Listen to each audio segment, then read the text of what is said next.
आज मैं आप सभी के बीच एक ऐसी घटना लेकर आई हूँ जिसमें कि एक महिला,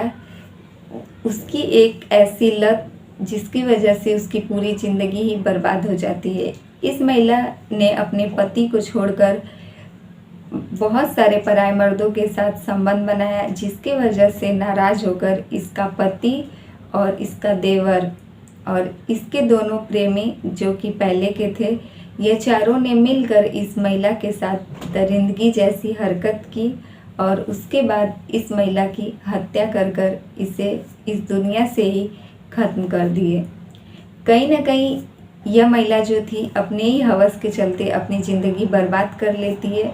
अगर यह इन सब की लत में नहीं पड़ती, अगर यह अपने पति को धोखा नहीं देती, इस महिला की इन सब हरकत के वजह से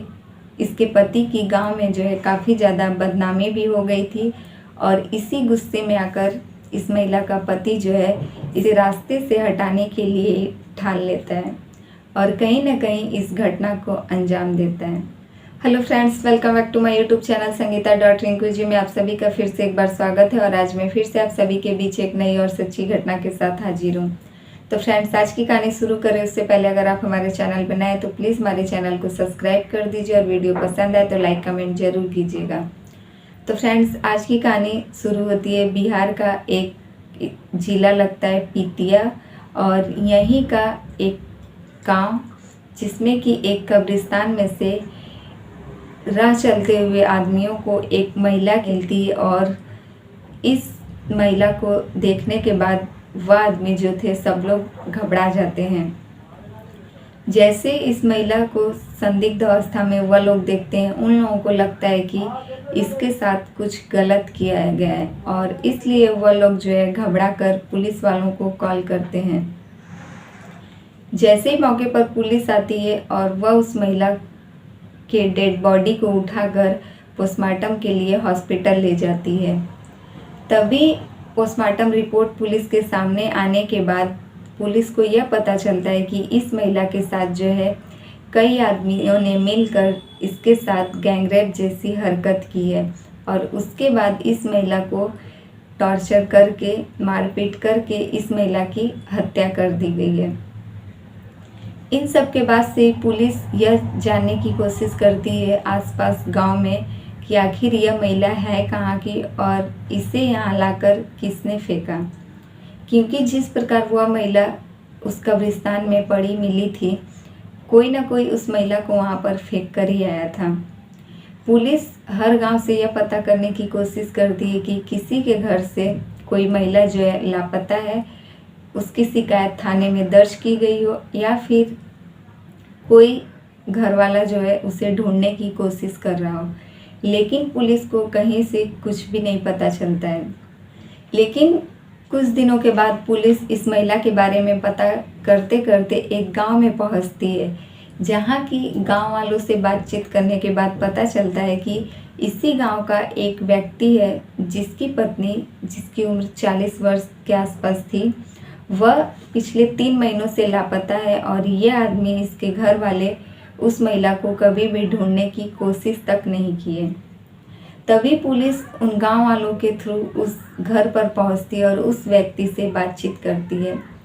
तभी वह व्यक्ति बताता है कि उसकी पत्नी 3 महीना पहले ही उसका घर छोड़कर चली गई थी, जिसे वह ढूंढने की कोशिश भी नहीं किया। इन सब के बाद से पुलिस को थोड़ा सा डाउट हो रहा था कि आखिर इस आदमी की पत्नी जो है वह लापता हो गई और पिछले 3 महीने से और यह आदमी उसे ढूंढने की कोशिश भी नहीं किया। इन सब के बाद पुलिस फिर से गांव वालों से पूछताछ करती है, आसपास के लोगों से, जिससे कि यह पता चलता है कि उस महिला का एक बॉयफ्रेंड भी था जिसका नाम था राहुल। तभी पुलिस राहुल के पास जाती है और राहुल जो कहता है कि मैं उसका सिर्फ दोस्त था और हम दोनों के बीच ऐसा कुछ भी नहीं था। उस महिला का जो है बॉयफ्रेंड अखिलेश था। यह अखिलेश जो है इसी राहुल का दोस्त था और यह राहुल और यह अखिलेश, यह दोनों पेशे से ट्रक ड्राइवर थे। राहुल से ही दोस्ती होने के बाद यह महिला अखिलेश तक पहुंची थी और उसके बाद इन दोनों के बीच जो है काफ़ी ज़्यादा गहरी दोस्ती हो चुकी थी। तब पुलिस के सामने यह अखिलेश यह बताता है कि मैं उसका प्रेमी नहीं था और हमसे मिलने से पहले यह महिला जो है वह राहुल से ही मिलती थी। इसी प्रकार राहुल जो है अखिलेश को जिम्मेदार ठहराता था और अखिलेश जो है राहुल को। यह दोनों में से कोई भी इस बात को मानने के लिए तैयार नहीं था कि इन दोनों में से उस महिला का प्रेमी आखिर था कौन। लेकिन यह दोनों जो है उस महिला को अच्छी तरीके से जानते थे। तभी पुलिस जो है दोनों को उठाकर थाने ले जाती है और दोनों से ही सख्ती से पूछताछ करती है। पहले तो ये लोग पुलिस को काफ़ी ज़्यादा घुमाते फिराते हैं, लेकिन जब पुलिस अपने पर आ जाती है तो इन लोगों से यह कबूल करवा ही लेती है कि आखिर इन लोगों का उस महिला के साथ क्या चल रहा था। तभी यह राहुल और यह अखिलेश बताते हैं कि इन सब में हम दोनों ही नहीं बल्कि उसका देवर जो कि राजा था और उसका पति, वह दोनों भी इस पूरी घटना में शामिल हैं और यह चारों मिलकर ही उस महिला के साथ गैंगरेप किए हैं और उसके बाद उस महिला की हत्या कर दी हैं। यह सब इसलिए हुआ क्योंकि वह महिला का पति जो था वह बाहर रहता था और उसके बाहर रहने के बीच में ही राहुल से इस महिला की दोस्ती हो जाती है। लेकिन इन दोनों के बीच सब कुछ चल रहा था, पर कुछ दिन के बाद जैसे ही अखिलेश इस महिला के सामने आता है राहुल के थ्रू, क्योंकि राहुल का दोस्त था अखिलेश और अखिलेश इस महिला से मिलने के लिए कई बार आता था। जब भी राहुल इस महिला से मिलने अकेले जाता था तभी वह अखिलेश को भी लेकर जाता था। इसलिए उस महिला को जो है अखिलेश काफ़ी ज़्यादा पसंद आने लगा था और वह धीरे धीरे राहुल से दूरियां बना ली थी। यह बात राहुल को समझ में आ रही थी, जिस वजह से राहुल भी काफ़ी ज़्यादा गुस्से में था। इधर राहुल की दूसरी गर्लफ्रेंड बन जाती है जिसका नाम प्रीति रहता है और राहुल जो है प्रीति से सारी बात बताता है कि किस प्रकार यह महिला उसे धोखा दी है। तभी राहुल और प्रीति एक हो जाते हैं और यह लोग अखिलेश को भी यह बात बताते हैं कि हम लोगों के साथ यह महिला इस प्रकार से की और कहीं ना कहीं तुम्हें भी यह धोखा देगी ही। इधर इस महिला का पति जो है बाहर से आ जाता है। इसी बीच उसका देवर जो है पूरी घटना बता देता है कि तुम्हारे गैर मौजूदगी में तुम्हारी पत्नी जो है किस प्रकार हम लोगों की बदनामी पूरे गांव में करवा चुकी है और पहले राहुल उसके बाद वह अब अखिलेश के साथ है।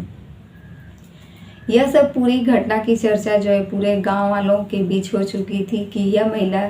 किस प्रकार से हर एक आदमियों के साथ अपना रिश्ता जो है बना रही है, क्योंकि उसका पति यहाँ नहीं था। तभी उसका पति जो है काफ़ी ज़्यादा गुस्सा हो जाता है और वह अपने भाई को एक प्लान बताता है कि अब तुम्हारी भाभी को जो है रास्ते से हटाना है। तभी पूरी प्लान में जो है उसका आदमी और उसका भाई जो कि राजा था, यह दोनों भी शामिल हो जाते हैं और यह दोनों राहुल को और अखिलेश को भी इस पूरी घटना में शामिल करते हैं। तभी इन लोगों के प्लान के मुताबिक यह लोग अपने घर पर चिकन पार्टी करते हैं और उस महिला को भी बुला कर लाते हैं, जिसके बाद सब लोग रात भर खाते पीते हैं और प्लान के मुताबिक यह लोग उस महिला को भी काफ़ी ज़्यादा इतना ज़्यादा उसे पिला देते हैं कि वह महिला जो है होश में नहीं रहती है। उसके बाद यह चारों जो है उसके साथ गैंगरेप जैसी हरकत करते हैं और जैसे ही इन लोगों का मन भर जाता है यह लोग उस महिला को घर से बाहर ले जाकर उसके साथ काफ़ी ज़्यादा मारपीट करते हैं और उस महिला की हत्या कर देते हैं। उसके बाद ही वह लोग उस महिला को अपने घर से काफ़ी दूर ले जाकर एक झाड़ियों में फेंक देते हैं। इन लोगों को लगता है कि अब इन सब के बाद जो है पुलिस इन सब तक नहीं पहुंच पाएगी, लेकिन पुलिस जो है उस महिला के पोस्टमार्टम रिपोर्ट के बाद से ही इन चारों तक पहुंच चुकी है। तो फ्रेंड्स, ये रही आज की कहानी अच्छी लगे तो प्लीज़ हमारे वीडियो को लाइक कमेंट जरूर कीजिएगा और हमारे चैनल पर नए हैं तो प्लीज़ हमारे चैनल को सब्सक्राइब कर दीजिए। फिर मिलेंगे आप सबसे ऐसे ही दूसरी सच्ची घटना के साथ।